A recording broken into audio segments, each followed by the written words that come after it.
নামতেছে ওটার ভালো লাগবে। ওইটাই দিছে। এই দাঁড়ান আপনি কি এই দাঁড়ান। করতেছেন? ধাক্কা আর ধাক্কি এক পা উঠবেন। আমি নিচে নামলাম, নাইমা ডায়লগ দিলাম। প্রথমে এসে দাঁড়ান, কোথায় উঠতেছেন? কোথায় উঠতেছেন? এই আপনার তো দেখে মনে হয় ভিক্ষুক মহিলা। এখানে ঢুকছেন কেন? টাকা হ্যাঁ, লাগবে আপনি আপনি তো বলছেন একজন ওখান থেকে দিয়ে ভিক্ষুক দিবেন। মহিলা।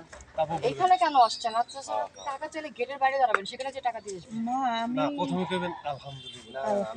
বৌমারে আমার খুবই পছন্দ হয়েছে। বৌমারে আমার খুবই পছন্দ হয়েছে।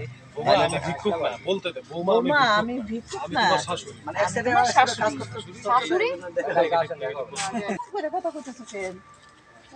তো তোর সাথে কিভাবে কথা বলবো? এই বললো ও মানে যে বকাঝকা করতেছে এর মধ্যে আমি আসছি। এই তোমার কি হইছে? তুমি না না কি হইছে? তুমি আমার মায়ের সাথে কথা বলবে। মাইকে যায় না। মা এরকম আনস্মার্ট একটা মহিলা তোমার মা। এরকম এক মহিলা কিনা তোমার মা? তখন আমি বলবো এই মুখ সামনে কথা বলো, তুমি কি মনে করছো? হ্যাঁ? আমি তোমার বিদেশে পড়াশোনা করছি, তোমার বিয়ে করে আনছি, আমি নিশ্চয়ই আমার মা মেনে নিবে না। এখন দেখতেছি তুমি আমার মায়ের মেনে নিতে চাও না, এটা কোনো কথা হইলো? তাও বলো